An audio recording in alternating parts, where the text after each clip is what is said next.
welcome you to another live edition of the Sports Box, your go-to sports podcast featuring great content, conversation, and your occasional disagreement. Stick around to interact and ask questions. The Sports Box is brought to you by our sponsor, Showcase Sports, located on the White Horse Pike in Hamilton, New Jersey. Showcase Sports for the elite player. Ladies and gentlemen, it's showtime. What is up, ladies and gentlemen? We are back once again with another episode of Sweet Tea here on the Sports Box. If it looks like I'm inside a haunted house, it's because there was a massive thunderstorm earlier today, and let's just say it's very cloudy outside.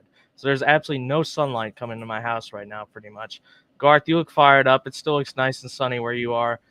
Even though SEC Media Days did not shine favorably on your Florida Gators today, which I absolutely love to see.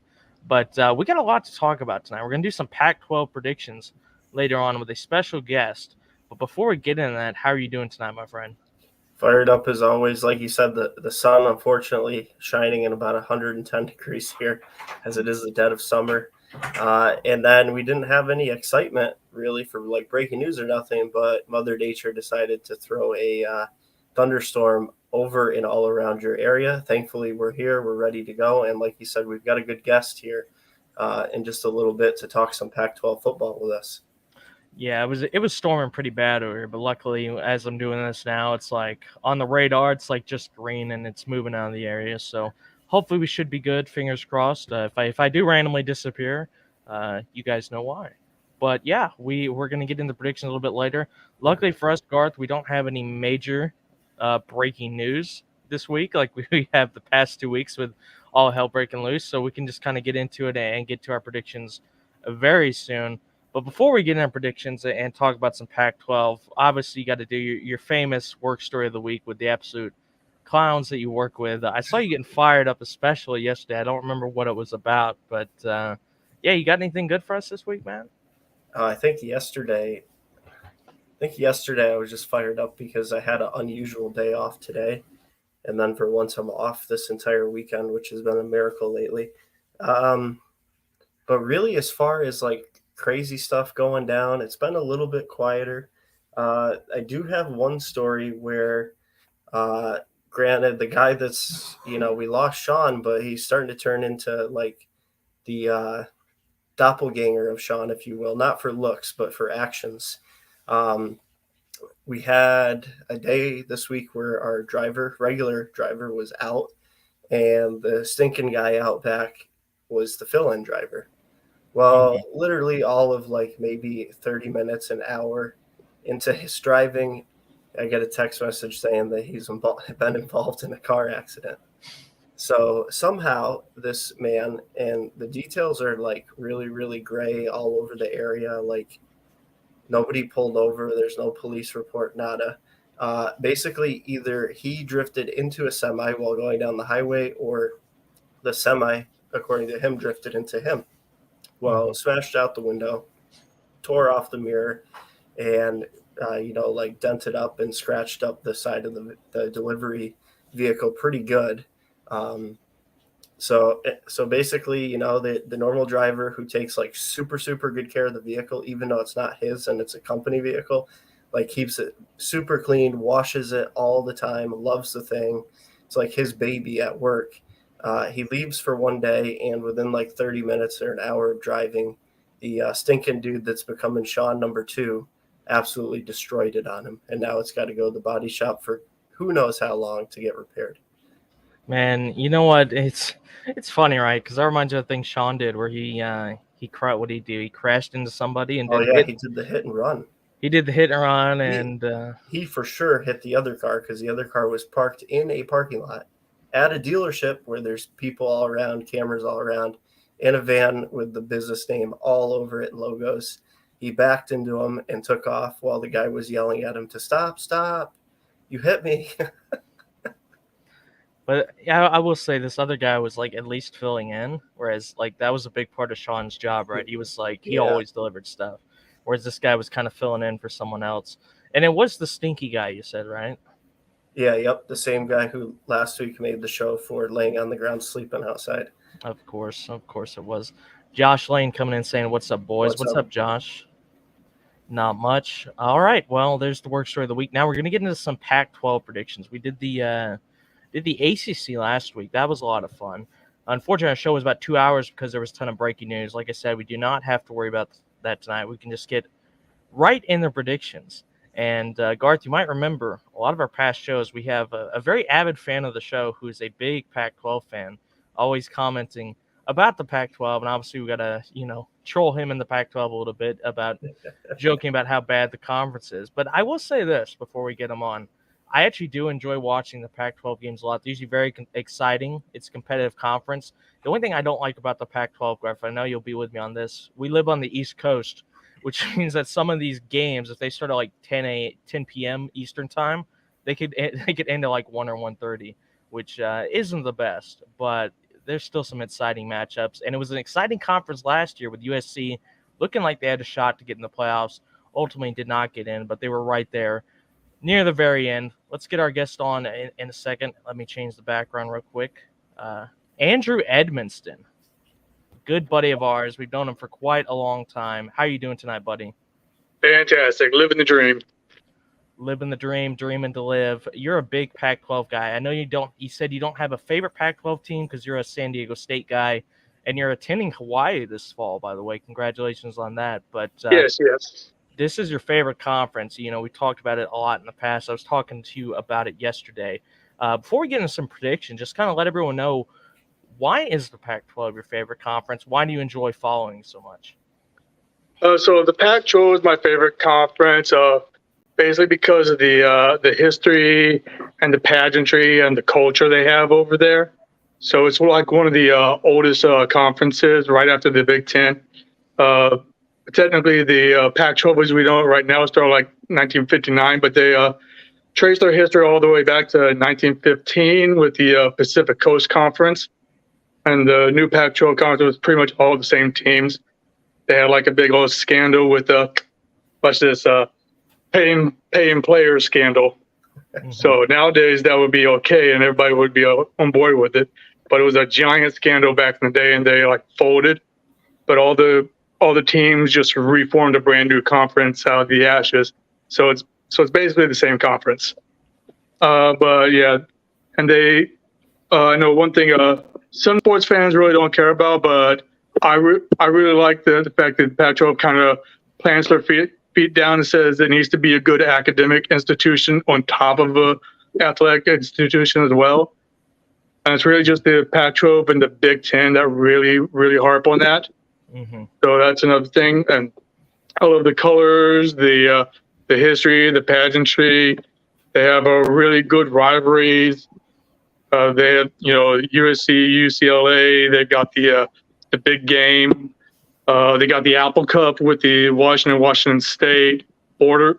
They got one of the border wars with Washington and Oregon. But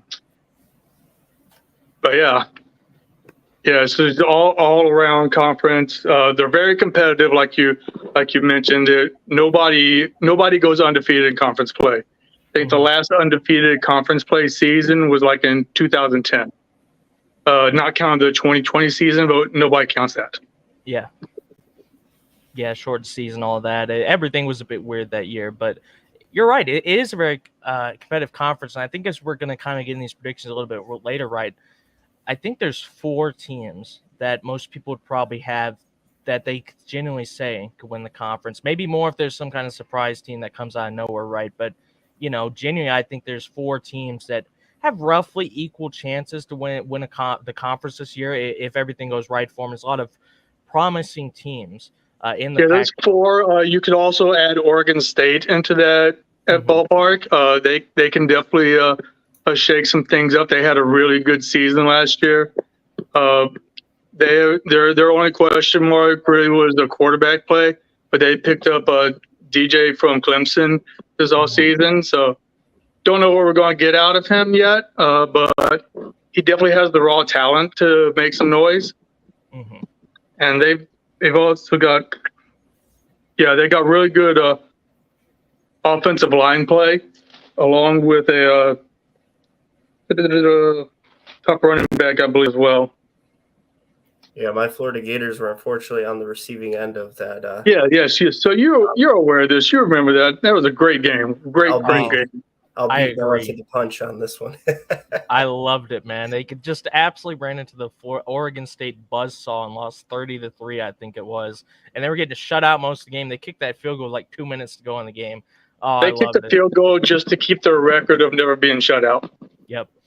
Jacob, I will say, though, guys, all joking aside, if DJ can play well for them, that's, like you guys were saying, a team that could make some noise. I think it really depends on what he can do, because he could either be a hindrance, kind of like he was at Clemson, or maybe change of scenery, being on the West Coast. Obviously Oregon State takes a lot of pride in their football program, but I don't think the pressure is as high as playing at Clemson with what they've been in the past decade or so. So it could be a good change, and if he can play good, that team should be very, very competitive this year. Yeah, and I mean, I think we kind of saw the same thing with Bo Nix last year, right, to where he was really struggling at Auburn for a few years there, and then he goes to Oregon, and he's instantly, one of the top quarterbacks in the country, has a great season. I'll get into him a bit more specifically later with some of our predictions, but yeah, not sure what to think about DJ. Maybe the change of scenery will help him, but I do agree with Andrew. They definitely have a solid team, and they showed that last year. They were one of the top teams in the Pac-12. Jacob Winter says, here we go. Josh says, my favorite ref, Andrew. Yeah, Andrew is an interesting guy. He's a ref. He's very smart, by the way. Don't you have like a physics degree or something like that as well? Yeah, physics, astrophysics. Yeah, so he's no dummy. And like Josh says, he's doing his homework. He's looking down at like his packet of notes or something I saw. He is prepared. Also, he may be a Pac-12 fan, and that's what we're discussing here tonight. But he also does have some ties to me and Noah's favorite conference, the SEC. Oh yeah, he's an LSU guy as well, aren't you? Yeah, I went to LSU for a few years. Man, Andrew's attended like half the colleges in the country at this point. That's how smart he is. I've been friends with Andrew for years, and I finally got to hear his voice. Yeah, I haven't heard his voice either. We just talked over text for many years now. But yeah, even though this is our first time speaking, Andrew, it kind of feels like we know each other pretty well at this point with how long we've been communicating. Yeah, it really does. Like I think I've been in his group since like 2016, I think. Yeah, good old sport life. That's how we connected with the Sports Box in the first place and got this podcast. So yeah. Shout out to Sport Life Uncensored, rep up. But anyway, let's get into our predictions now. We're going to start with Player of the Year. Now, this one is very interesting. I think there's a lot of really good candidates for this one. I already know who I'm picking for this one. Andrew, we'll start with you since you're the guest on this episode. But I was talking to you about this earlier, and you said Caleb Williams, who is the defending, Heisman winner, not your Player of the Year in the Pac-12. So I'm really interested to see where you're going. I think it's going to be close. Like, Caleb Williams is going to be right there. But if you compared his stats to Mr. Michael Penix Jr. last year, I think Michael Penix was statistically a better quarterback. Caleb Williams probably has a little bit more strength and all that good jazz. But I think you look at Washington's scores last year, they only lost by like bad bounces or whatnot. They had two losses the entire season, but both by one possession. Mm-hmm. But I really think Michael Penix is going to be the guy that takes that next step. And really, I think it comes down to the can't remember if they picked the players of the years before the championship game or not. But if we don't, it's going. I think it will depend on who wins that game. But needless to say, I'm definitely going to pick Michael Penix. Bo Nix might end up being in the conversation, but I think he will make one too many bad decisions in the clutch to actually win it. Right. What are your Michael Penix, Washington Huskies. What are your thoughts about Cam Rising as kind of a dark horse guy for that? He could be. He could be. Cam Rising is a really good quarterback, really solid. I just think the other guys are just a little bit more explosive than he is. Garth, what about you on this one, Player of the Year? Yeah, so I think I'm going to have to agree with Andrew here. I'm really big on Michael Penix. Even before, honestly, he was in the Pac-12. He kind of really came into his own at Indiana before the whole transferring out to the West Coast. He won the starting job over. He looked really, really good. He actually, I believe they ended up losing, but he had like an absolute shootout game with Ohio State where they took him right to the wire, almost pulled off a major upset. Unfortunately suffered an ACL tear, missed the remainder of the season, elected to transfer to Washington in the offseason, went absolutely nuts last year. He led the FBS actually in pass yards per game. Interesting stat. I think that ultimately it'll probably be between him and Caleb Williams, dark horse like Bo Nix for me. But I think that he's going to edge it out and win it this year.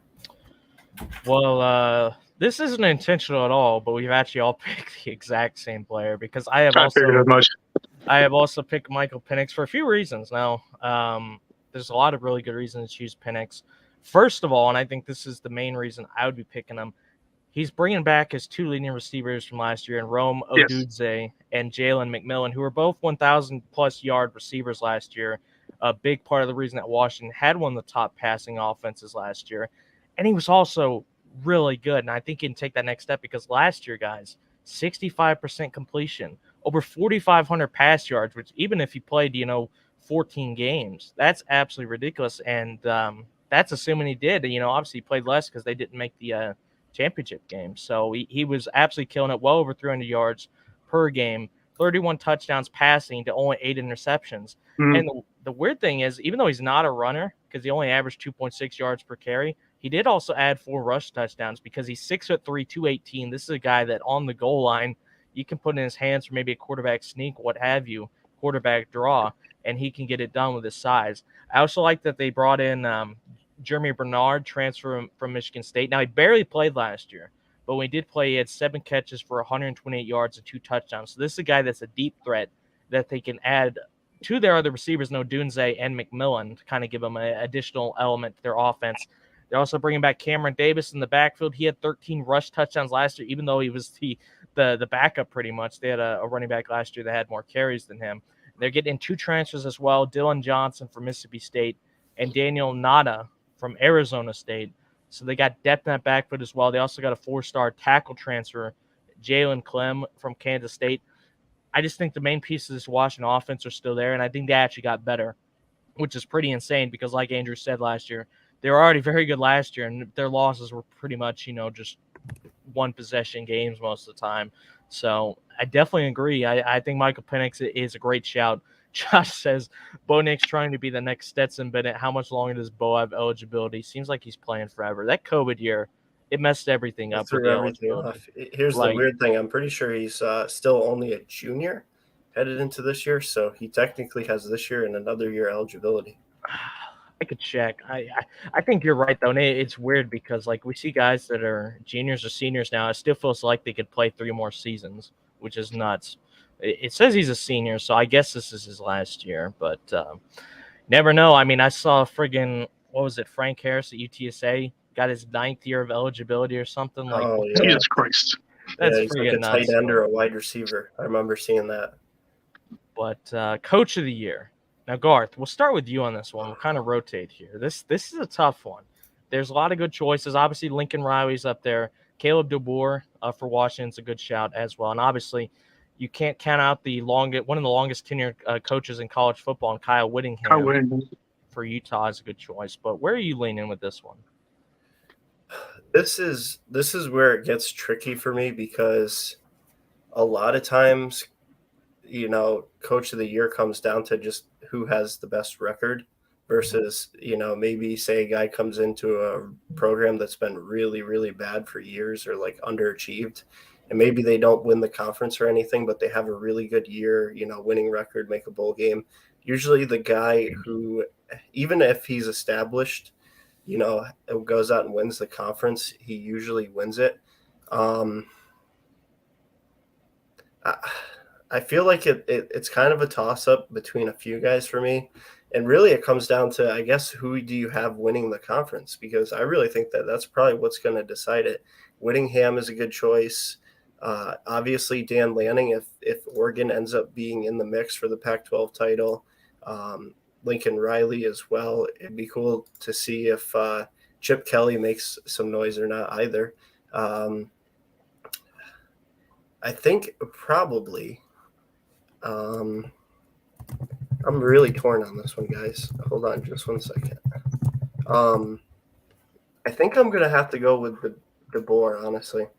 With Washington, because I really feel like they're going to have a really good year overall. And one thing that I meant to mention with Penix as well is I'm a firm believer in momentum in sports, and this Washington team ended the year with a lot of momentum. I think they finished with a 6 or 7 game winning streak. The 2 losses that they did have were earlier on in the season, and they ended flawlessly. So I think that, I'm probably going to go with him. Good choice. Definitely a solid contender. I think Washington will be right there. I mean, they just spent 5 minutes praising their entire offense pretty much. So definitely a good contender. I'm going in a little bit of a different direction on this one. I'll be perfectly honest straight away. This is a bit of a biased pick for me because I absolutely love this coach. Former UGA defensive coordinator Dan Lanning, who's now the head coach of Oregon. I think he could win it for a few reasons.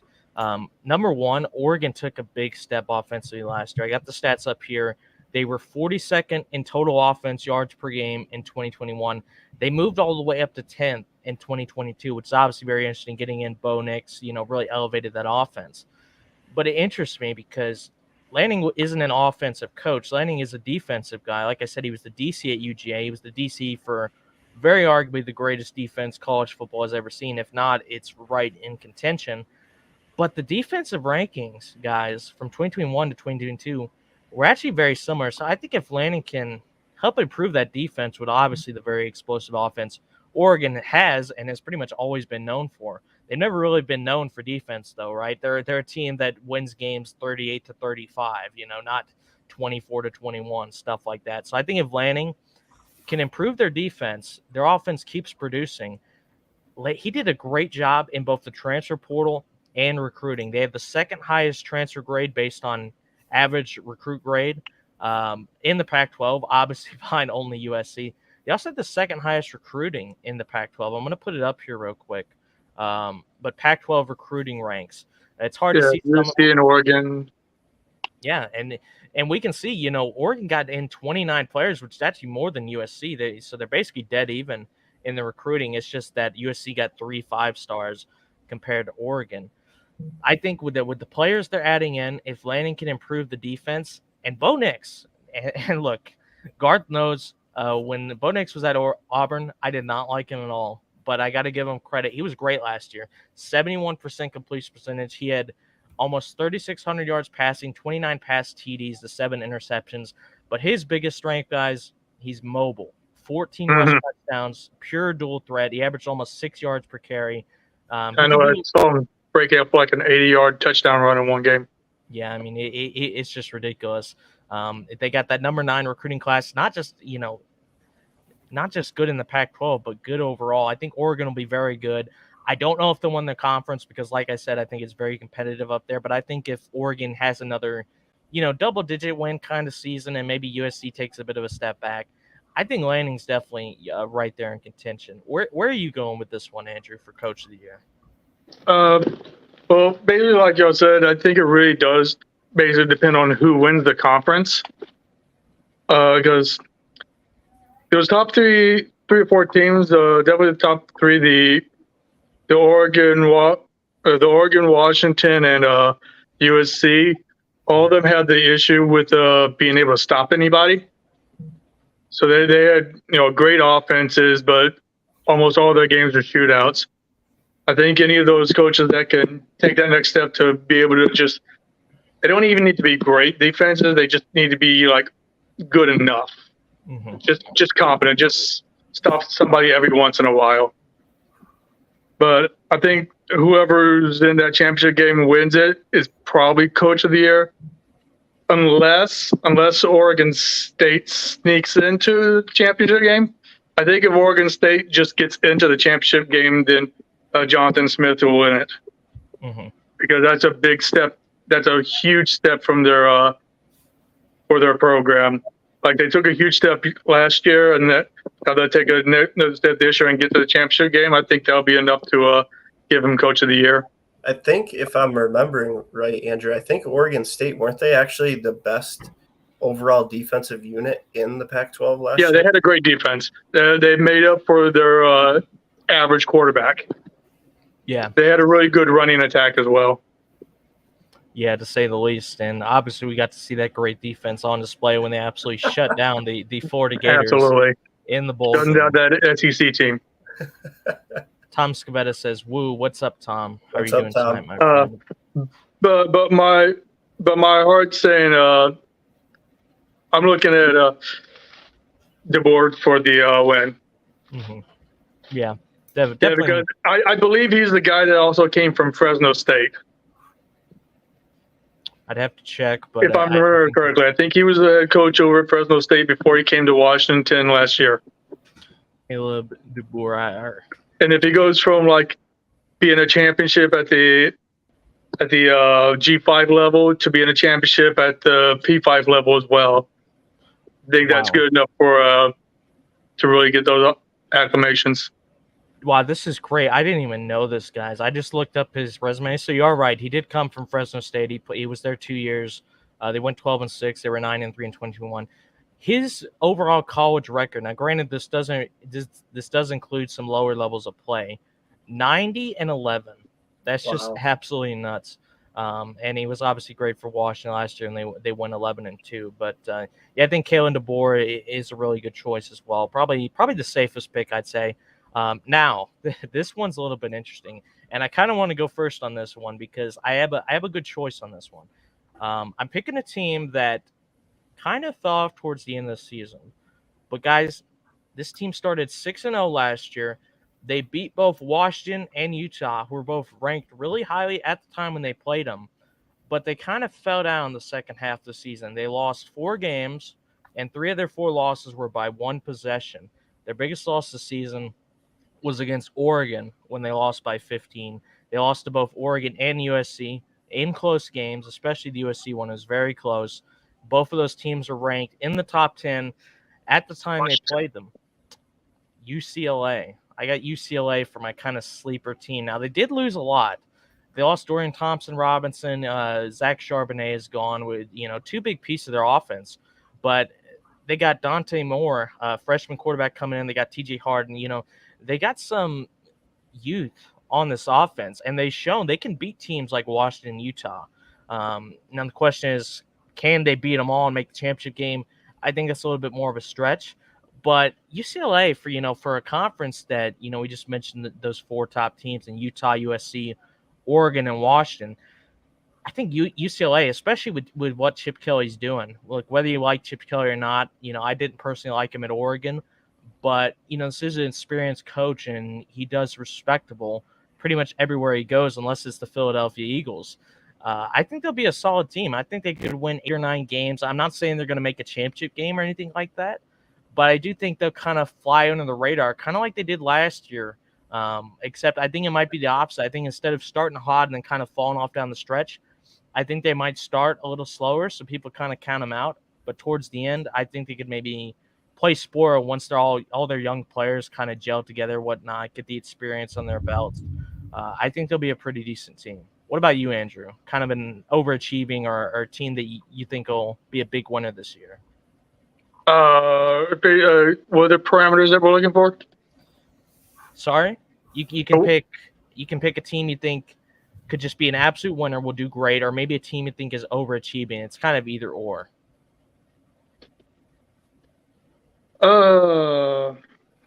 Overachieving or underachieving team? Well, it's just overachieving for this one. We got underachieving. Oh, just overachieving? Yeah. By a team you think would be doing better than they should?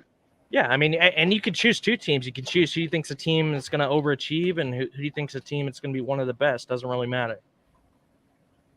Okay.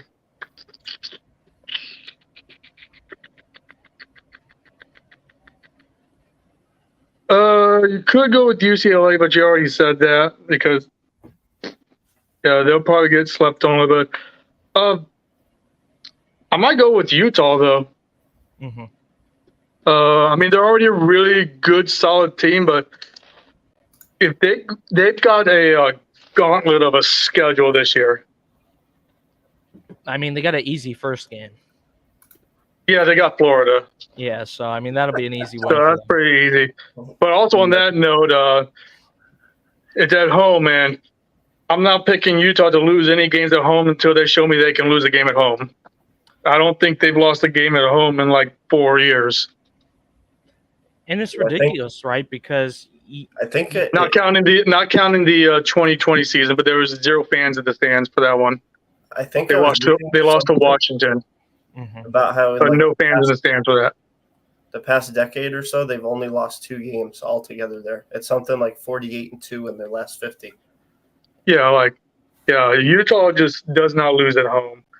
But they could I could see them as it's weird to call them a sleeper because they've won the back-to-back championships.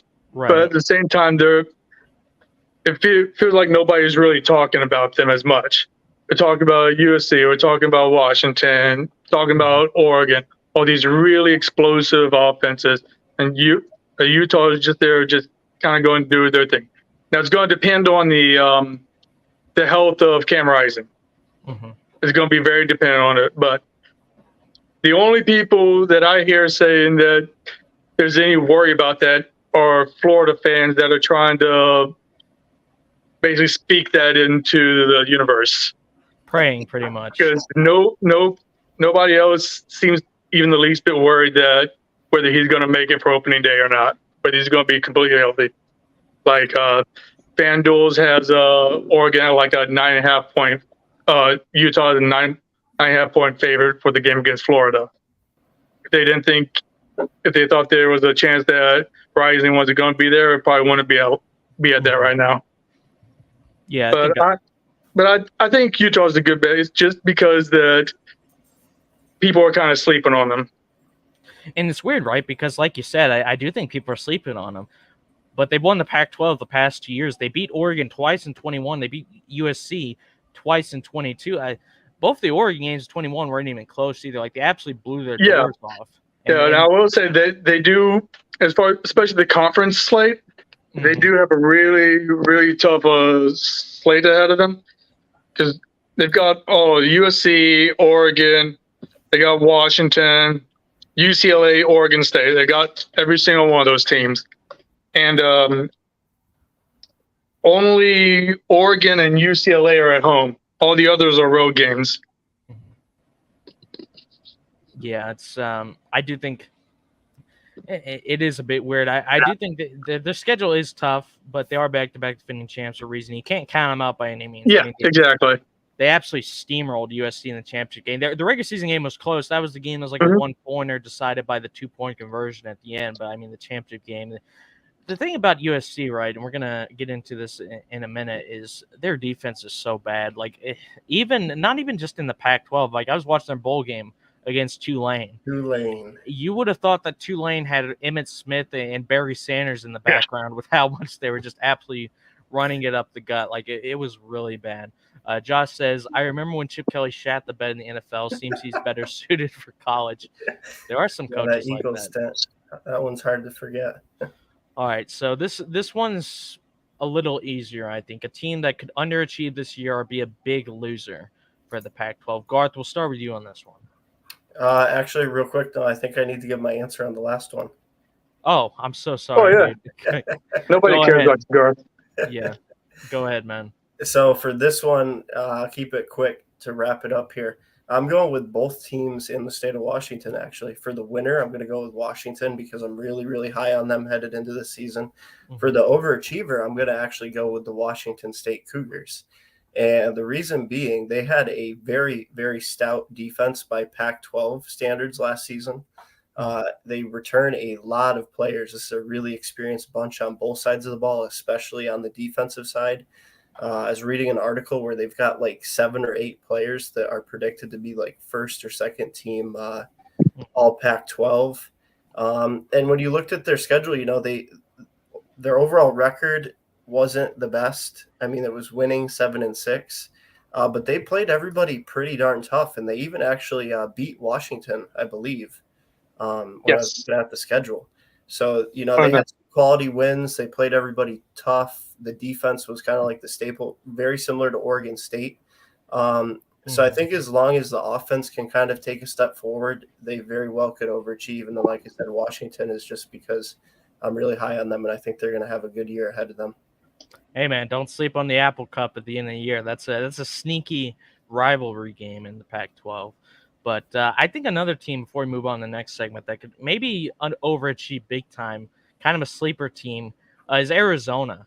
They're not a terrible team by any means. It's just I think that at the top of the conference, you got a lot of really solid teams that are kind of close to each other. So I think they kind of fly on the radar a bit. But I think if they get on a hot streak, Arizona might be a sneaky team as well. Now, Arizona actually won 5 games last season. Yeah, so very sneakily won 5 games. They landed their highest ranked recruit ever just recently as well. Yeah, I'm also higher than most people on Cal. I really like their coach, and I really like the direction they're going in. And they've got like a handful of first and second preseason players, especially the linebacker Sermon, and we had Ott from the running back. He had a really good start last year as well. And they got the defensive back Craig Woodson as well. And I like Justin Wilcox. I like him as a coach. But I definitely see them on the up and up. I'm probably more high on them than most people are. Mhm. But I think they could be really sneaky. I like them at about 5 wins total this season. They might still only get like 2 or 3 wins in conference, but I think they could definitely do 5. Maybe if they beat someone they're not supposed to, they sneak into a bowl game. But I definitely think about them roughly the same as you were saying about Arizona. Like they could definitely sneak up on some people. And it's tough, right? And like they had about 4 games where 4 of their losses last year, I believe, were only by 1 possession. They played USC really tough. I think they played Washington really tough. And it's tough because I think, like we said, this is one of the few conferences in college football where you don't look at it and see, like that's the clear favorite. That's the clear worst team, right? Like with the SEC, it's Georgia and Vandy.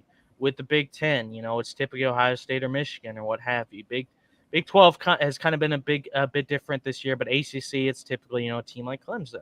So if a team like an Arizona or Cal, does get an upset here too, then all of a sudden that's the difference from, winning 4 or 5 games to making a bowl game, and then you got a shot at a winning season. So it'll be interesting to see what happens in kind of that lower half of the Pac-12. I'm always interested to see Washington State because they always have a really good offense, especially passing wise. It's just, man, their defense is most of the time just it cannot stop anything. But then again, that's kind of a theme of the Pac-12 with some of these very heavy passing offenses. Other than Oregon State, like we mentioned earlier, Oregon State had a really good defense last year.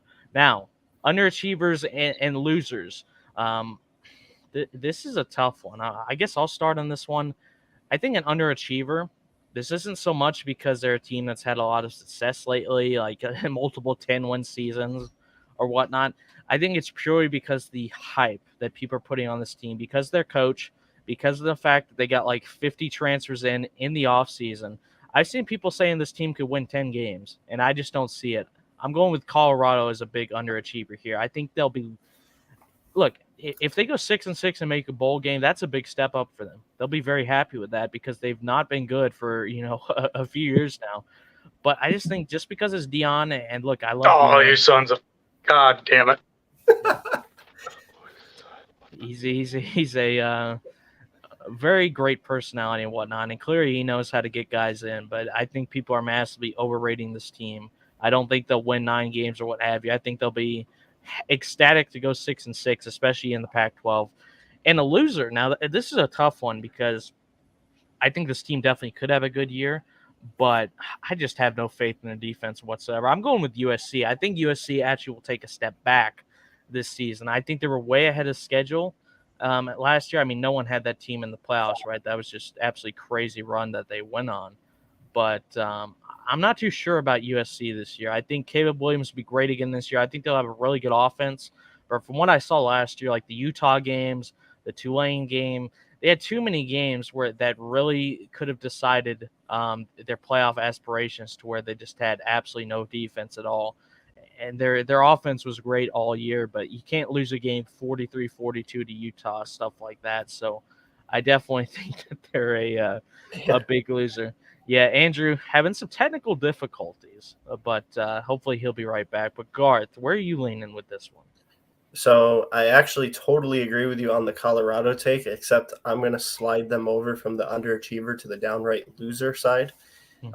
Because like you said, the hype around them this preseason, Deion Sanders coming in, the personality that he is, all these viral videos about like him telling the teammates basically bite the dust because I'm bringing in all my own players that I want to be here. I think that it's not really so much that they're going to like downright suck this year. They might be a little bit better than they were last year. You might see some improvement, honestly, Noah, which does not take a lot as they won like 1 or 2 games the entire year. 1, actually. I think that it's just like the expectations and the hype is just way, way too high. Like even if they just had like a 500 record or made a bowl game, because the hype is so big around this situation that still would be like not, I just feel like unless they have a miraculous season where they like almost make the Pac-12 championship game and they have a, like a 9-3 record or something, it's going to be viewed as like way below what was expected with all the hype and all these big time players that he got to transfer in, especially for Colorado standards. So unless they have a Cinderella story type run this year, I just think that it's not going to live up to the hype that everybody has placed. And it kind of sucks because I feel like that Deion might be able to make them more competitive just because he is going to be able to recruit well. Like we've said a bunch of times on the show, the X's and O's side of it will have to remain to be seen. But just the fact that the talent level is going to rise tremendously with him there, they should become at least a little bit better than winning one game a season. And then actually, this probably will be unpopular with both yourself and Andrew if he does rejoin us or if he's watching this right now. But actually, for the underachiever, I'm going to go with the Utah Utes. And the reason being, Cam Rising coming back from a torn ACL. But what a lot of people aren't talking about is his number one offensive weapon, and Dallas Kincaid just went to the NFL. That dude was like a top 5 tight end in the entire country, in my opinion. Really, really good player. They lost their starting safety on the defensive side. I cannot remember his name. Sorry about that, guys. Clark Phillips, because he went to the Falcons. Yep. Okay. Of course, it would be a Falcons player. Yep. Noah's got me covered on that one. And then also, too, I could be wrong, but I believe their starting running back, who was an absolute monster for them the past few seasons, also went to the NFL. Now, I'll say that I don't expect them to just like fall off a cliff or anything, Noah, and not be good. I think they'll still be a very, very stout football team, very competitive in the Pac-12. I just think that they might, just miss out on the Pac-12 championship game. And that really because of them being back-to-back Pac-12 champions and probably fully expecting to be back there again and win it again. That's, them underachieving, at least by their standards. So that's kind of my rationale with that one. It's an interesting choice. Obviously, whether or not they underachieve this year in the Pac-12, I mean, I think they have a pretty nailed-on victory in Week 1. It's going to be like by 3 or 4 possessions. You better be careful. He keeps saying that. You might jinx it. That's true. I might. And I did pick them to beat Florida last year, but at least that was in the swamp, and it was a very close game. But, yeah, it's tough, right? Because, once again, the conference is so competitive. Like, yeah, a team like USC or Utah could take a step back, and, a team like Oregon could take a step forward. But I definitely think Colorado's like a fairly safe choice to say they can't match these expectations. Getting all these transfers, like it's ridiculous the amount of records they broke with the transfer portal. And Josh makes a good point as well. A lot of these players, have kind of just changed their mind pretty much and just said, yeah, you know what, I'm just going to transfer elsewhere. I don't want to do this. It seems like a lot of players are actually decommitting to Colorado. And, I think a good point as well, Guard, Deion Sanders, this is his first job as a Power 5 coach, going from Jackson State to Colorado.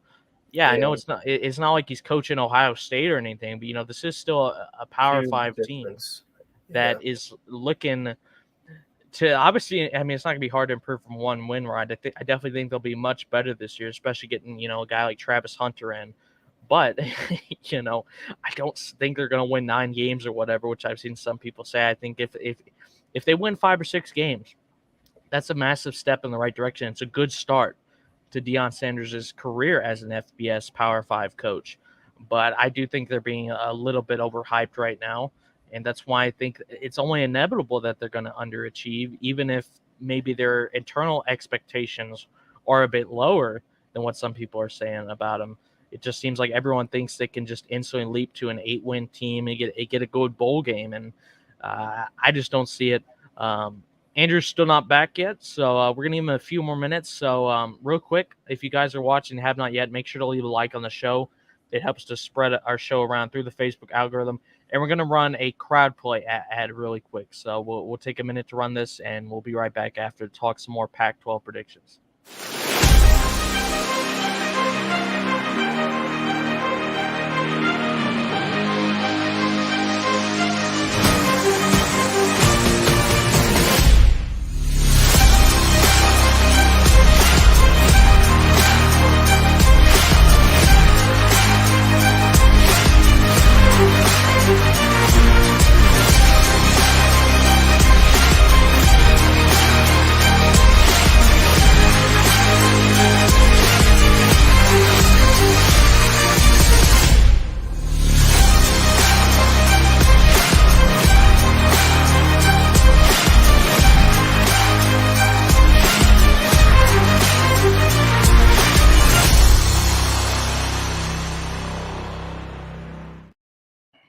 All right, we are back. I do think his internet went out because, which is unfortunate because Andrew, he could have came prepared. He knows his stuff. So hopefully he can get back on towards the end and maybe give us some final thoughts. But for now, it looks like we're just going to have to move on to our next segment, which is the top two in the conference. Now, this is where it gets really interesting, Garth, because like we said, there's some really good contenders here that aren't too far apart. I'll go first on this one. I disagree with you on Utah. I think they'll still be competitive simply because Cam Rising is there. Yeah, I know that Dalton Kincaid left, but I think they'll still have a really solid offense. Their running game is usually pretty good. They're not a team that maybe has explosive receivers, but they're really physical up front, and they do get good tight end plays. So even though Kincaid left, I imagine the backup could come in and still be productive. And plus, it just always seems, Garth, every time I pick against Utah, I get bit in the ass. So I'm not going to do that this year. I got Utah as the top two team in the conference. Now, my second team is where it gets interesting because I think there's three choices. I think it's going to be Oregon, USC, or Washington. And it would be remiss of me to pick USC when I just said I think they'll take a step back this year. So it's not going to be them. So it's between Oregon and Washington. I did pick Dan Lanning as kind of my coach of the year pick, but I actually think Washington will just barely edge it. I think Oregon will have a great season, probably great enough to where Dan Lanning could still get coach of the year consideration. But I think Washington, for the reasons I just said, Penix is an elite quarterback. He can take a step this year. And they got both their leading receivers back. They still got one of their running backs from last year. They did great in the transfer portal. They got another wide receiver in the transfer portal from Michigan State. Like, that offense is just going to be nuts. It might not be as purely explosive as USC, but I think it's more fundamentally sound. I think, like Andrew mentioned earlier, Penix actually statistically was better than Caleb Williams last year in some statistics. So I think that could potentially happen again this year. He's also obviously a very experienced quarterback, came from Indiana. That's kind of where he earned his stripes at first. And I think Washington will be my other team that will be in the championship game. Obviously, the Pac-12, like the ACC, it ditched their divisions, except they did it last year instead of this year. And Garth, it seems like when the SEC does that, it's just going to basically, there's going to be no divisions in college football at some point, which I know that might tick some people off. It doesn't matter as much to me as long as you have the protected rivalries, right? Like, okay, you don't need divisions in the SEC, but you still need Georgia, Florida. You still need the Iron Bowl every year. I think as long as you keep that, it doesn't really matter to me that there's no divisions. But that's kind of just besides the point. Who are your top two teams in the Pac-12 for this year? Yeah, so one thing I'll say, Noah, that I personally really like about talking the Pac-12 and kind of our prediction and preview of the conference for this season is the fact that when you look at, who should be in the championship game, the top two teams in the conference, you very well could make an argument for like 4 or 5 teams to be in that championship game. This division is not even just like the top 2 teams, Noah, but top to bottom is very competitive headed into this season, which is a lot different than you say, like the Big Ten, where it's clearly going to be Michigan, Ohio State again, and maybe somebody like Penn State, throws a leg in there and gets an upset or something. But like, I don't think there's another conference in football where you could realistically say, hey, these 4 or 5 teams all have a very, very good shot. Welcome back, Andrew. We do have our resident Pac-12 fan back. He's back. Me and Noah were just giving our opinion on the top 2 teams that we think it will finish that way for the Pac-12. I was talking about how you could realistically make an argument that there's 4 or 5 teams that very well, if they take care of business, improve in the areas that they need to, could make it in. I think for me, I definitely have Washington in there because they just returned so much, really high on Penix. They also have arguably the best edge player in the conference as well.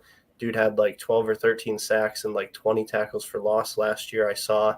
And edge players are a huge, huge plus, as we all know, as being huge NFL fans and seeing how much havoc they wreak on a weekly basis. So I definitely got them in there. And then I think the second spot outside of them is where it gets really, really tricky, because I do expect Oregon to be good. I think Dan Lanning long-term is going to be a really good, choice of head coach there. I think he can start to get them to play some defense, bring in I don't think really that Oregon's issue was ever that they didn't bring in enough talent. It's just they kind of always seem to fall short, and really high explosive offense, but never really like the physicality in the trenches and the defense that they needed in those tougher games or like out of conference opponents. I think that that's kind of one thing that he's going to greatly improve there. I haven't been big on Bo Nix in the past, but I have to admit he had a really good season last year, and he should be one of the best quarterbacks again this year. USC with Lincoln Riley and that explosive offense. Obviously, Utah having won it back-to-back years.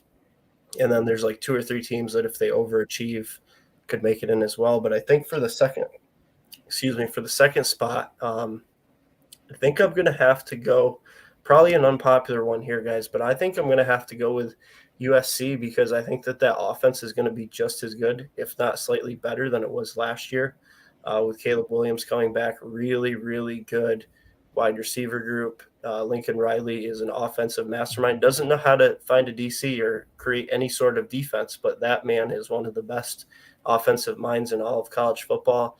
And I think, too, the fact that they made it there last year and were like, so close to the college football playoffs, and they just let it slip away, did not play the way that they needed to in that championship game, and kind of honestly got punched in the mouth. Caleb Williams got decked a bunch of times in that game, really beat up physically.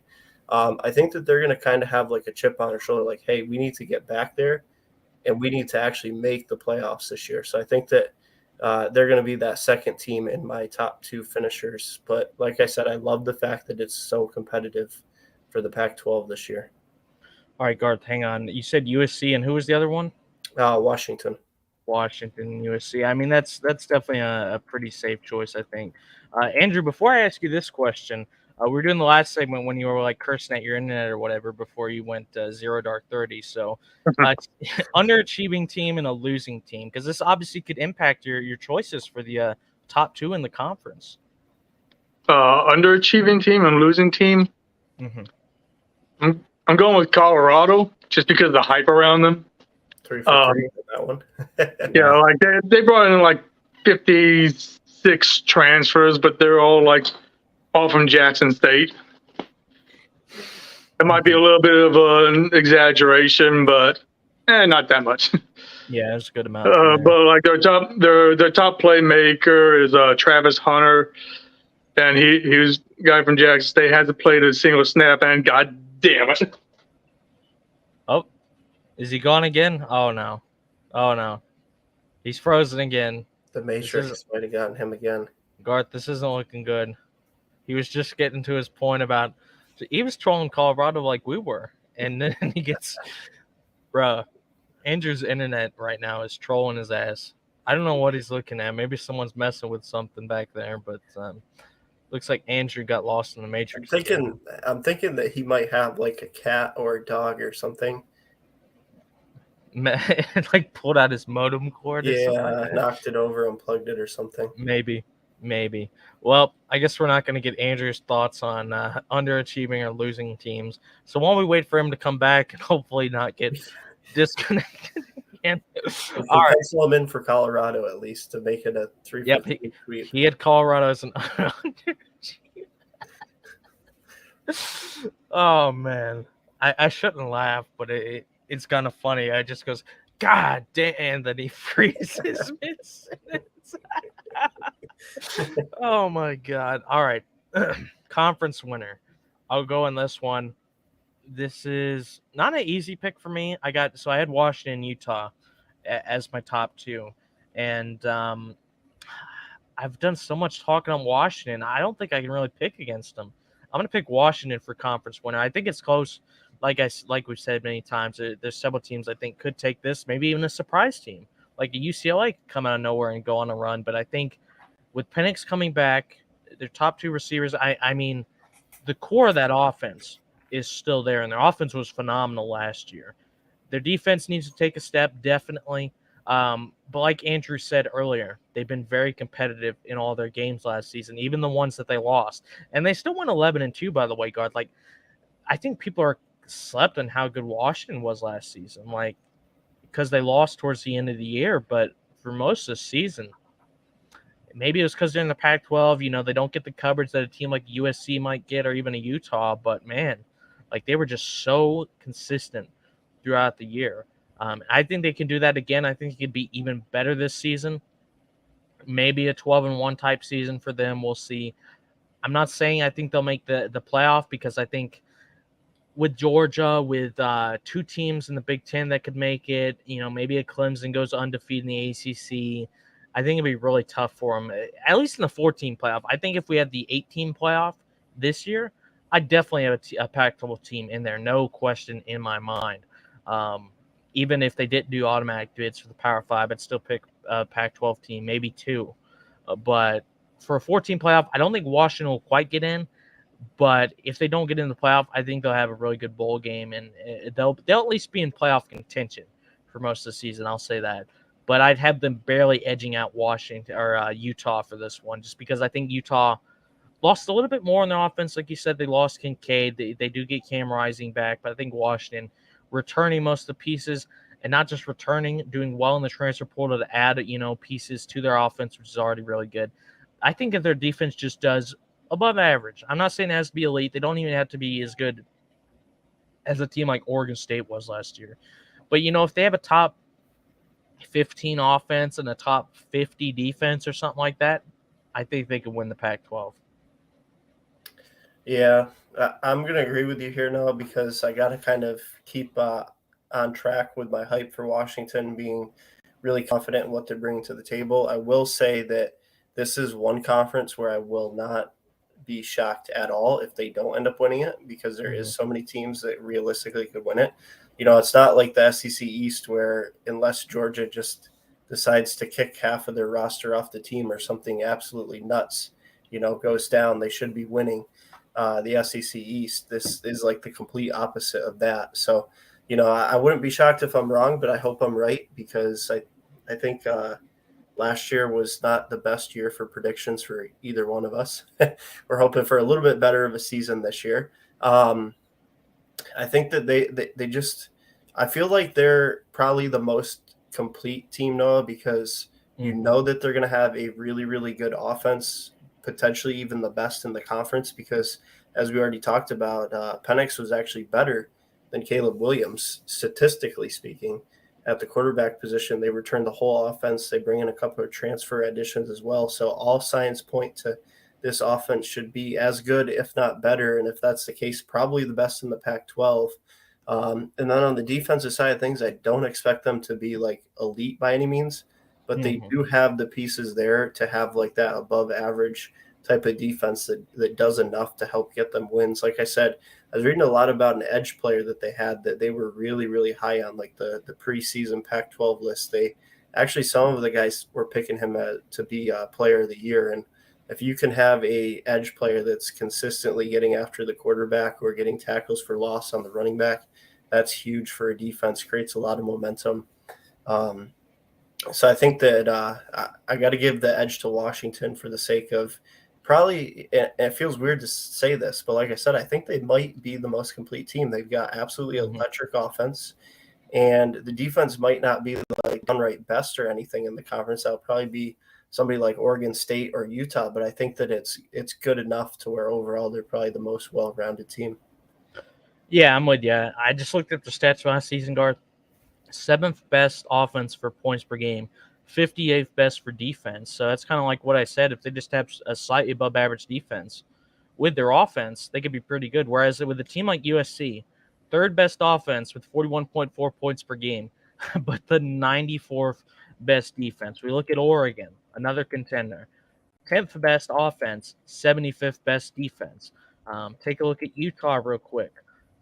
They're interesting because 11th best offense, 27th best defense. But how much have they lost on that defense? Maybe they'll take a step back this year. I definitely think Washington and Utah are the more complete teams. I think they're both more complete than USC, which is why I kind of picked them. But I don't know, man. I just love what Penix and that offense can do this year. I think it'll give them a slight edge over Utah. I think, you know, Washington's offense is better if their defense can just take a next step. And to be able to contain a team like a USC or a Utah, what have you. I definitely think they win the Pac-12. I don't think it's guaranteed by any means. Like I said, I think the Pac-12 is basically a crapshoot. I mean, let's be honest. It's probably the only conference that you can say, yeah, there's 4 or 5 teams that could have a legitimate shot of winning this. I don't think any other conference has something like that. So it's going to be interesting to see what happens in the Pac-12 this year. Well, we were going to do this topic with Andrew, but I guess while we're waiting, we've kind of talked about this in the past. This Pac-12 thing with USC and UCLA leaving, because I'll tell you what, Garth, nothing speaks, Big Ten, right? Northern Conference, North Central Conference, states like Michigan, Ohio, Pennsylvania. Nothing says a Big Ten team like 2 teams from Los Angeles. But that's what we're going to get, because you know what? And look, we've talked about this so much in the past. Geographically, it makes no sense. Money-wise, it makes perfect sense, because both these teams make a lot of money. They were, 2 of the biggest revenue generators. I believe USC was the biggest revenue generator in the Pac-12. The Pac-12 was already the lowest earning of the Power 5 conferences, so that's going to take a hit as well. They're now going to the Big Ten. And, Garth, I don't know if we've ever talked about this in the past, but maybe this move by the Big Ten is kind of the Big Ten's response to the SEC getting Oklahoma and Texas, right? Two big money makers coming in that conference. Now, I will say I think Texas and Oklahoma geographically makes more sense for the SEC than this, because this obviously makes no sense in that context. But money-wise, Big Ten has kind of always been second fiddle to the SEC. They're the clear second highest earning Power 5 or just conference in general in all of college football, behind the SEC.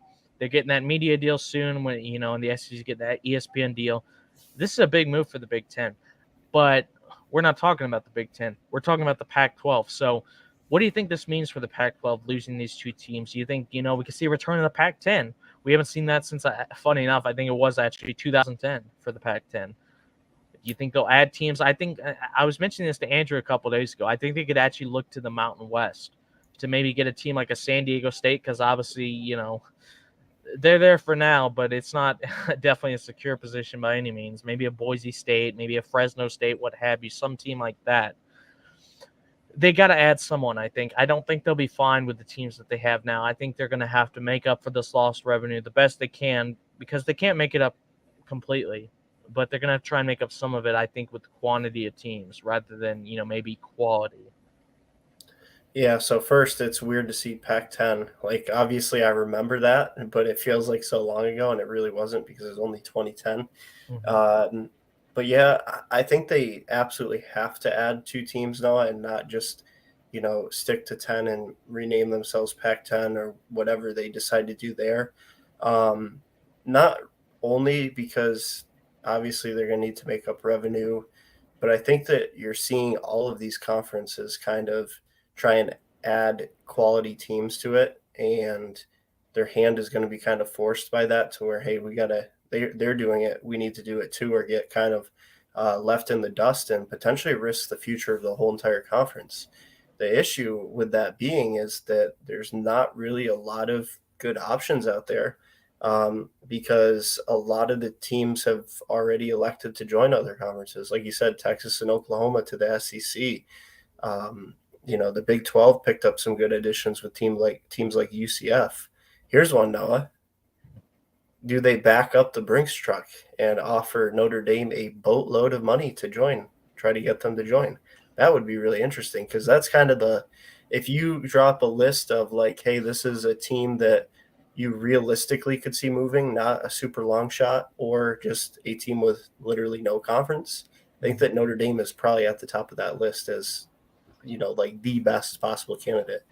Do I think it happens? Probably not.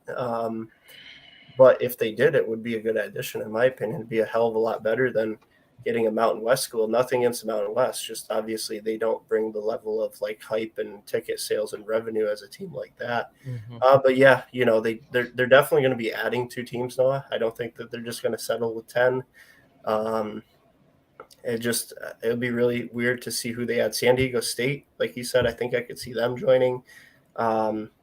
Personally, for me, all talk of money aside, I think it'd be cool if they could get Boise State to join. That's always a team that I've kind of had a soft spot out there. And geographically, it would make some sense because they're in the western, side of things. But yeah, absolutely got to add 2 teams.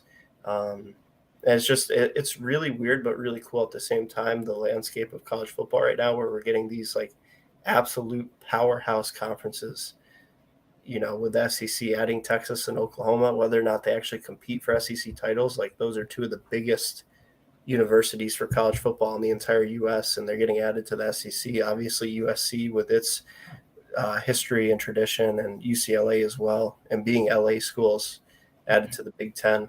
It's weird but cool at the same time. That would be interesting. Notre Dame's kind of a strange one. Honestly, I don't think Notre Dame will ever join a conference. If they haven't done it at this point, I don't know if they ever will. Obviously, like you said, if the Pac-12 didn't want to do it, they'd have to pay a lot of money to try and break that. I think the main reason Notre Dame hasn't won or hasn't joined a conference, other than just us trolling and saying, oh, they're scared of joining a conference, what have you. From what I've heard from our good buddy Tom Scavetta, who's obviously a massive Notre Dame fan, it has to do with their TV rights deal with NBC. For some reason, that kind of keeps them in the way of joining a conference. I think if you could pay him to somehow break that and join the Pac-12, maybe that would be a good move. Once again, it makes no sense geographically, but as we just discussed, that doesn't matter anymore. It's all about the money. Notre Dame makes a lot of money. They're one of the most successful teams in college football history, maybe the second most successful team. But it's not going to be easy for the Pac-12 guards, because if we look at this picture I got real quick here, let me put it up. You're losing two of the top three most successful teams in Pac-12 history, Garth. USC is obviously the most successful by far with 37 Pac-12 championships. UCLA tied for second with Washington with 17. Now, neither of these teams, I believe Andrew told me, were founding Pac-12 members. But, these are still, teams that have been a part of the conference for a very long time. USC, obviously the most successful by far and the biggest moneymaker as well. I think the Pac-12 might be okay for a few years. I don't know if they'll be okay long term. And I hate to say that because, like I said, I do enjoy watching the Pac-12. I think it's a very exciting conference. But, I don't know. We'll just have to wait and see. Hopefully third time is the charm. Mr. Andrew, what is going on? Last try. It's the building I live in. It's not a great place. It's kind of crappy. Gotcha. Well, we'll catch up with you. We were back here, so you got Colorado for your underachiever and a loser for you. A loser, like somebody who should have done a lot better. Yeah, who you think should do good this year, but might take a step back or something like that. UCLA. I think UCLA is going to come back down to reality. I think they overachieved last year. Because Chip Kelly's been there for a while, and they've had flashes here and there, but they've never had a season like they did last year. I think they're going to take a step back.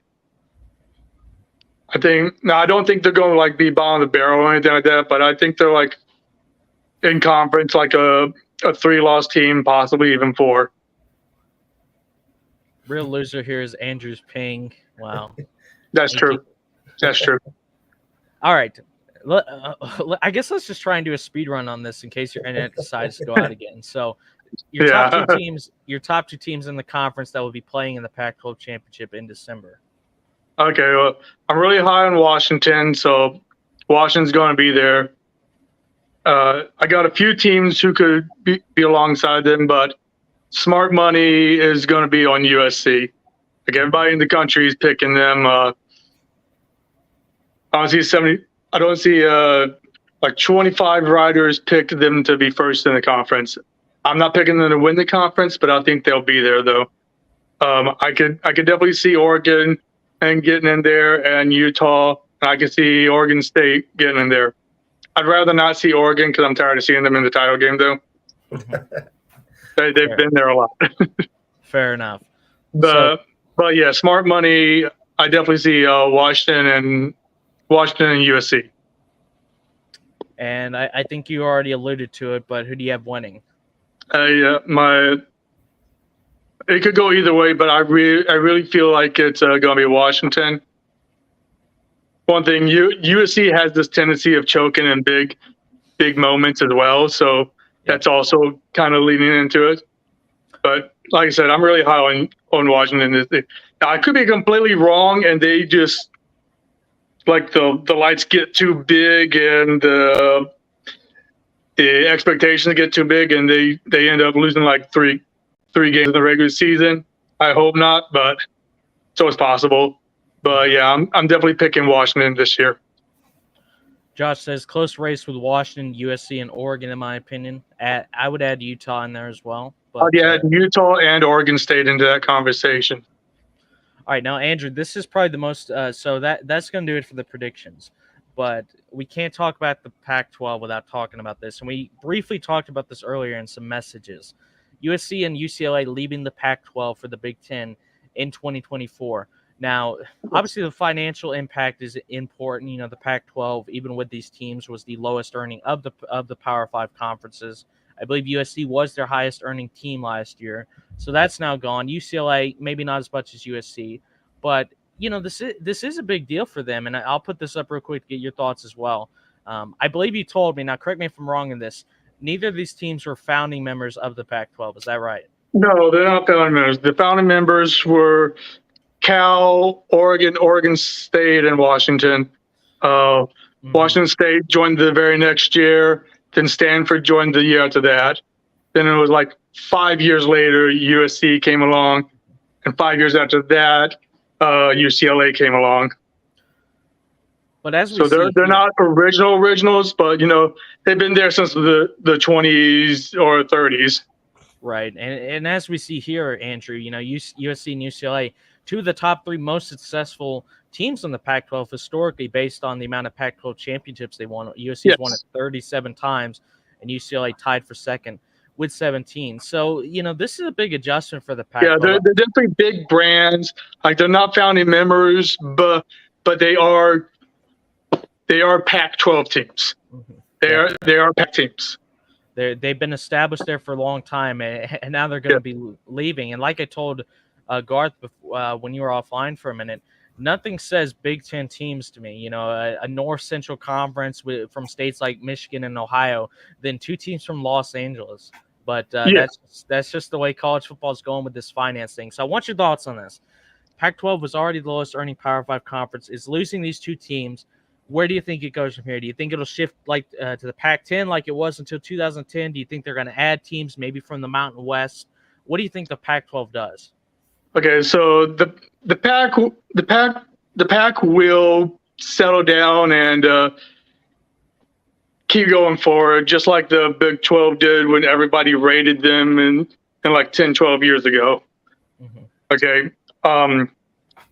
I think what I see happening now, it could change, but since like Mountain West came back and accepted San Diego State back into their conference, they're probably going to be there for a couple of years. That's really the only specific one immediate addition I really foresaw. So I think at least for 24, we'll probably just go to a 10-team conference and then possibly add like San Diego State and maybe somebody else for the following year and go forward that way. Mm-hmm. Like there's been a lot of talk. There's been a lot of talk, and even I was starting to come to the realization like maybe things are just gonna go away. And you know, I do believe Pac-12 will still exist, but whether it's a shell of its former self or not, that's another conversation. Mm-hmm. But recent reports have kind of given some light, because they're saying that the waiting that the Pac-12 has done is finally about to pay off. There's new suitors at the table. They're supposed to be like on par with the ACC and the Big 12. So we'll just see. They're not going to announce it tomorrow. Yeah. But they put their foot down and say, we're not on the media's timeline. We're not on anybody else's timeline. We're getting this shit done correctly. I think it'll be all right. I'd rather have the guys come back, but that's kind of a pipe dream. Mm-hmm. But yeah, I really think that for one season we'll probably be at 10, and then going forward we'll probably add like a couple more Mountain West teams. I think San Diego State is the most important one because we really do need that Southern Cal market. Because San Diego isn't going to replace Los Angeles. That's like the number 2 market. San Diego's like number 30 though, so out of like 220 markets. So it's not a horrible market. And they also want to talked about adding SMU, which is the Dallas-Fort Worth market, and that's like a top 10. And scene. So you think the Pac-12 will survive, but do you think it'll ever be the same without these 2 teams? Oh God. Oh no. Oh no, I don't like the looks of this. Well, I'm glad we got his thoughts real quick, Garth, because I think his internet just went AWOL again. But he ended it perfectly, I will say, and seen, and he's gone. So glad to have got his thoughts on that. We were thinking of doing I had a Pac-12 quiz. I don't know if we're going to do it without Andrew, because to be honest, so what it is, right? It's Pro Bowl Pac-12 quarterbacks all time, which obviously there's some recent ones that are easier. But Garth, I was looking at this list, and there are like multiple from like the 60s and 40s that I have no idea about, that Andrew might actually know, because obviously he's a more older guy than we are. I mean, we could give it a shot and see if it works, but I don't know how we'll do, to be honest. So do you want to give it a go or not? Yeah, let's run through it. Honestly, I'm hoping that my fandom of the Chargers and knowing the San Diego area because of them might help a little bit. And also, too, I feel like I know a good bit of the more recent ones. So we might flunk out on the older guys, but fare pretty well on the newer guys. Yeah, I did ping out again, unfortunately. I will say he was really good when he was here, a very knowledgeable guy, and came very prepared. So it was a lot of fun to talk to him. Rest in peace, though. Yeah. Let me go ahead and let me go ahead. So this is a timed quiz. We get 8 minutes. Here, I'll zoom in a little bit more because I know it's kind of hard to see on that small screen. Yeah, we're definitely going to start with the more recent ones first. We're not going to do all these ones from 1940s or what have you. So Garth, hang on. Let me start. Oh wait, you gotta. Oh great, there goes the timer. All right, 2012. Go with Nick Foles. That's who that is. Okay. So they're giving us a year and a school, and we got to name the player. Yeah, pretty much. I know Utah, if that's the next one that we're supposed to answer. Yeah, you can answer any of them you know. Okay, so 05 Utah should be Alex Smith. Alex Smith, yep, that's one. I'll put that. I'll put Carson Palmer because I know there was I think 2003 USC. Yeah, that's one. I know this one, 2016 California. Yeah, Aaron Rodgers. Well, Jared Goff, but close. Because it was 2016. Remember the draft year? Oh, yeah. I'm waiting. Yeah. Right school, completely wrong year. Now this one. Yeah, that's the Aaron Rodgers. That's Aaron Rodgers. There you go.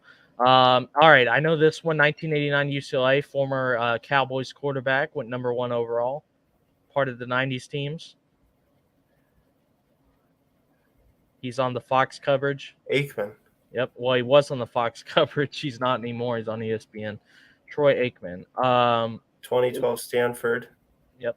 You should get that one. Easy one. We're not going to do great on this. I can already tell. Let's see. So I think we might know 05 USC. Did Liner ever make a Pro Bowl? I don't know if he did, honestly. If he did, that's nuts. Wasn't there? They had one other really good quarterback in that rough time span. Oh, God. Well, it's too early to be Mark Sanchez. Then again, I don't even know if Mark Sanchez ever made a Pro Bowl. He might have, actually, because remember, he had those 2 really good years with the Jets. That's true. I'm not too sure. I have no idea who was even USC's quarterback in 2005. If it's not Mark Sanchez, I don't know who it could be. So I'll put in that's not how you spell it. I know it's either got to be Sanchez or Liner, I feel like, in that year. I have no idea. Wait, it doesn't have to be quarterbacks. I'm an idiot. It's Reggie Bush. Oh, wait. Okay. Nope. It is just quarterbacks. Never mind. I'm also an idiot. I have no idea.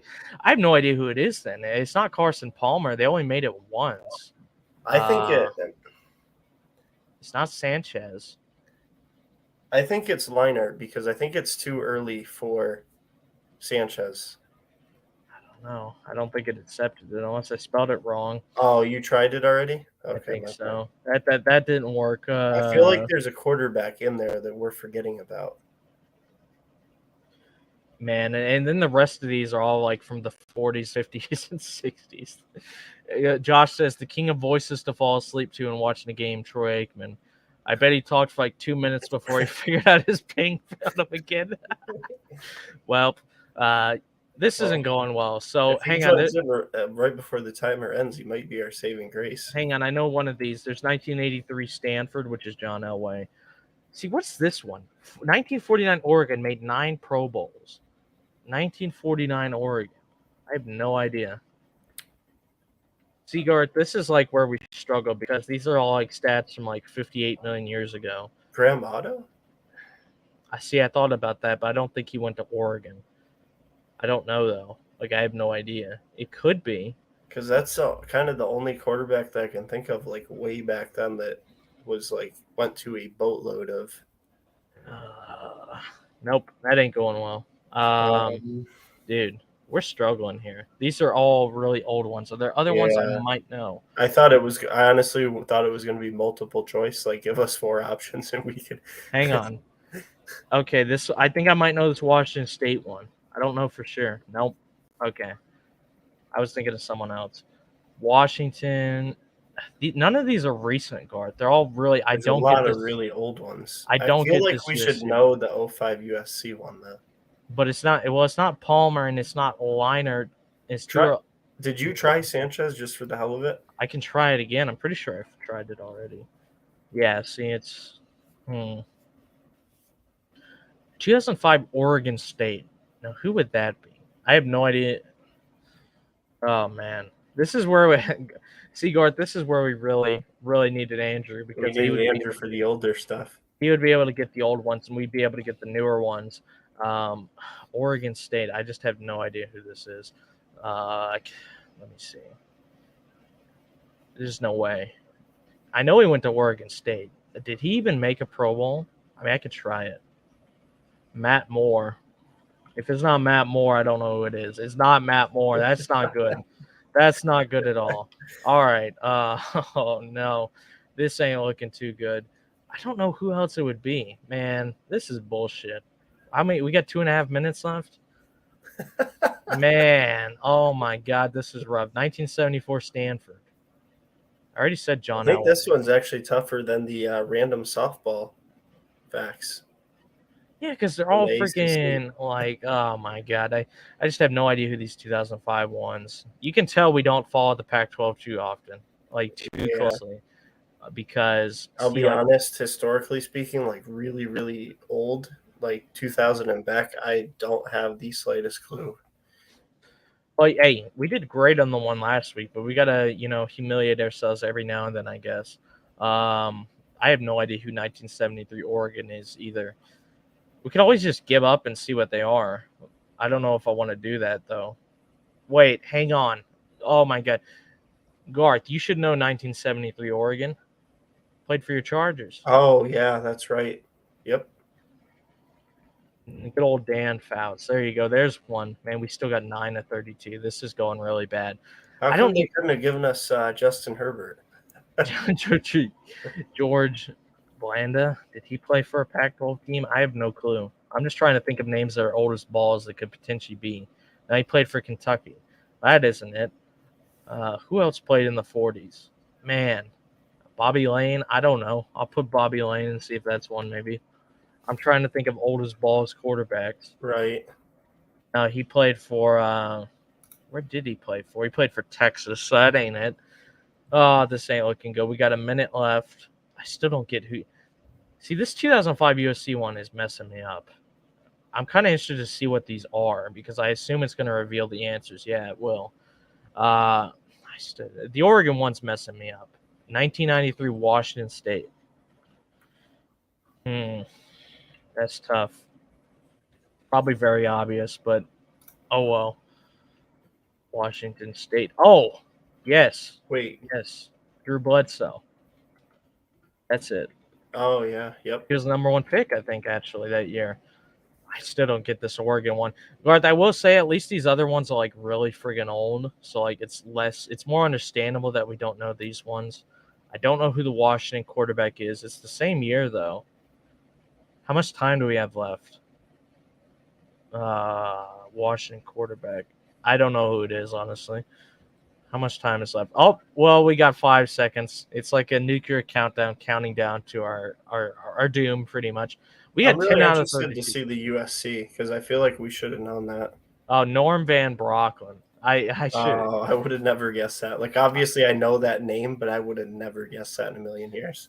I mean, timeline does fit. I just didn't know he went to Oh my Oregon. God, Jake Plummer! I just seen on there. Oh yeah, Arizona State. Yeah, that makes sense. Mark Brunell. I never would have guessed Mark Brunell. That's Steve a good one. Bono on the other side. Bob Waterfield. John Brody. Steve Bartkowski, former Falcon. Yep. I should have gotten that. Oh, right. Mark Ripien. Chris Chandler, another former Falcon. Man, I just took a big fucking L on this, didn't I? I should have known those guys. Frankie Albert. Jim Hardy, Joe Cap, Billy Kilmer, Bill Nelson, Bob Berry, Mike Burry. I don't even know half these guys, guard. I don't even know who most of these people are. I know Danny White, Pat Hayden, Jay Schroeder, Steve Bono, Chris Miller. I'm interested to see these. What was it? 2005 Oregon State and 2005 USC. Yeah, I feel like we're gonna hate ourselves for the USC one. Derek Anderson, he made a Pro Bowl, and I think it was 2007. I didn't know he went to Oregon State though. That's interesting. Now 2005 USC. I swear to God, if this is Mark Sanchez and they spelled his name wrong or something like that, I'm not going to be too happy. Matt Cass. Oh, my God. I knew it. I knew there was another quarterback in that time span because he's the forgotten one out of those three. Yeah. No, I never would have gotten that, honestly. Didn't even think of him. I was thinking he was either Liner or Sanchez. Yeah, I knew there was another option. I drew a complete blank on the name. Well, all right. So the ones we got Foles, Smith, Goff, Palmer, Luck, Bledsoe, Aikman, Faust, Rogers, and Elway. We got the easy ones. Let's just close that. Never think about that again. We just took a big fat fucking L on that. But yeah. Hey, the good news is we nailed the ACC. We should, in theory, hopefully, nail the SEC. Fingers crossed. Fingers crossed. If we don't nail an SEC quiz, we just should. Big 12, anything's possible, but I feel like I at least know that a little bit better than Pac-12 as far as like historical figures that were in that conference. Yeah, well, this week of crunch time was an absolute failure. It was more like choke time, but hopefully you guys enjoyed that quiz. It was not. It wasn't easy. I'll say that. Like a lot of those ones are really old quarterbacks, and plus, I'm not good. A lot of guys, Noah, that might have just had like 1 or 2 good years in the NFL to make a Pro Bowl and not necessarily like really good NFL careers, like Hall of Fame type guys. Obviously, there's some in there, but a lot of them weren't. So I'm not really good with linking colleges to players. I mean, I can do it for like recent players, but for guys that played 50 years ago, like I don't know where, Joe Bob played at college, unless it's like Dan Marino. Like, yeah, I know he played at Pittsburgh. Like, if it's someone absolutely big, Emmitt Smith, Florida, like, those guys. But, like, I ain't going to remember all of them. Like, I don't know where Dan Fouts, off the top of my head, went to college until maybe I see the year he was drafted. I should have known that because so many people linked Herbert to Dan Fouts, the fact that they both played at Oregon and then got drafted by the Chargers. Steve Goatkowski. Wait, hey, did Justin Herbert make a Pro Bowl, or is that an old quiz? Because I feel like he should have made a Pro Bowl. Yeah, it must be an older one then, or else he would have been on there. We definitely would have gotten him in like 2 seconds. But yeah, that's gonna do it for the Pac-12 show. Commiserations to Andrew and his McDonald's Wi-Fi internet in his apartment complex. But you know what? Matter of fact, Sean of the Week. My Sean of the Week is Andrew's apartment complex and their internet, because clearly they took a big fat L this week. What about you, Garth? Mine's a combination of that as well as us and our historical knowledge of the Pac-12. You know what? That's completely fair choice as well. Dan Marino broke all Dogs fans' heart in college. Well, you know what? Josh? You guess who's broken their hearts the last 2 years? Absolutely nobody, because they're back-to-back champions. The only team that beat them, they got revenge in the championship game. So there's that. And also, I need to watch that new Dogs documentary, and you need to watch that new Gators documentary that's coming out as well. Yes, August 1st. Because I'm also interested to see the Johnny Manziel one as well. Yep. So next week we'll be back with Big 12 predictions. We have a pretty good guest lined up for that one. It's not confirmed just yet, but if it is confirmed, look out because that's another guy that's going to be very knowledgeable. You guys were great tonight once again in the comments, killing it. Garth, do you have anything to say before we wrap it up here tonight? Just a huge thank you to everybody that tuned in. Like Noah said, the guests are just going to keep on coming. We should hopefully, if all things go accordingly, have a really good one next week for the Big 12. We've got a good guest as long as it works out with the schedule for the Big 10 that you guys have seen on here a few times, as well as the SEC as well with Dr. College Football himself. So, Yes. these next few weeks are only going to be bigger and better, and we're just another week closer to the college football season. And I hope that everybody is extremely excited because I sure am. We're kind of in that dead period where, we went through the crazy start to the MLB, the All-Star break. Now MLB obviously still going on, but it's kind of like, all right, we're ready for it to be playoffs already type deal. And besides that, there's a whole lot of nothing going on in sports. So really excited for football to be back, both college and NFL, Noah. And again, thank you to everybody that tuned in tonight. Absolutely, and we're getting close. It's only, a little over 5 weeks until week 0, which is, I think it's Notre Dame and Navy. For the Ireland game, which I loved last year, even though both the teams were absolutely terrible, the atmosphere for the game was great. Yeah. One other thing. Mm-hmm. A third option to add into the Sean of the Week poll.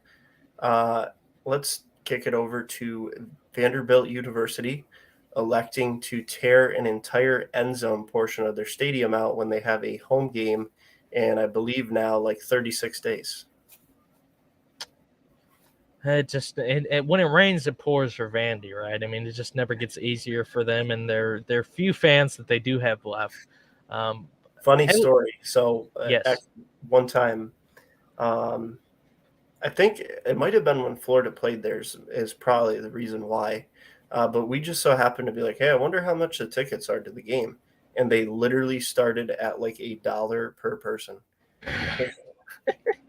Oh, yeah, I remember that. Josh and like his whole entire family tickets to go because it would be like $10 altogether. Yeah, because he couldn't make it that weekend or something. Yeah, because when you look at the games on ESPN, it's like tickets for as low as so and so, and usually, like if it's a really good team, it's like tickets as low as $200. Even an average team, like tickets as low as $50. For Vanderbilt, tickets as low as $1. Like what? Like it's less than getting a freaking. It's like getting something at the dollar menu at McDonald's. Like, come on, guys. Like, I know you guys have sucked for as long as I remember, other than maybe a year or two, but like, come on. But that said, they'll still finish ahead of Florida in the SEC East this year. So there's that. There's that. Anyways, this has been another. Noah, one other thing, real quick. I keep adding to the Shot of the Week segment. Go ahead. I saw a throwback clip where back when I want to say it was when Najee Harris was at Alabama. Could be slightly off, but for some reason that's who I'm thinking of when I remember watching the clip of like just getting boat raced. Vanderbilt has started their season like 3-0 or 4-0, and one of their players was on camera going, I remember. This is where the real football is played. We are the SEC. The SEC goes through us. And then they played Alabama the following weekend and got beat like 68-0. I remember that. That was so bad. I think that was actually that was the year I went to UGA for college. So that would have been 2017 or something like that. But yeah, it was not pretty to say the least, as it usually is when Vanderbilt plays a good team. But hey, they will play Andrews Hawaii Warriors this year, and maybe they'll steamroll them again this year. So that could be their one win for the whole season. That's going to be their home opener with no end zone seating sections, actually. Yeah, so they're 20 fans that still go to the games. We'll have to find somewhere else to sit. But anyways, that is going to do it for another episode of Sweet Tea here on the Sports Box. We'll be back next Friday. You're not wrong, Josh. You're not wrong at all, and that's very sad. We'll be back next Friday for Big 12 predictions, hopefully with a great guest. But until next time, from myself, Noah Dog Diver, representing the back-to-back champion Georgia Bulldogs, and Garth Charger Patrick, representing the 5-7 bound Florida Gators. We'll see you next Friday. Until then, stay safe and have a good one.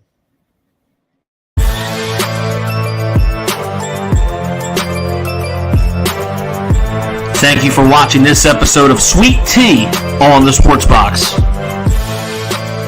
Please remember to follow us on all of our social media outlets. On Facebook at Sportsbox Show, Twitter at Sportsbox Show, Instagram at The Sportsbox Show. Find us on YouTube and join Outside the Box, our Facebook sports discussion group. The Sports Box is brought to you by our sponsor, Showcase Sports in Hamilton. Showcase Sports for the elite athlete. And also our friends over at CrowdPlay. Download the free CrowdPlay app today and use promo code THEBOX at sign up for 10 free points. Thank you for joining us.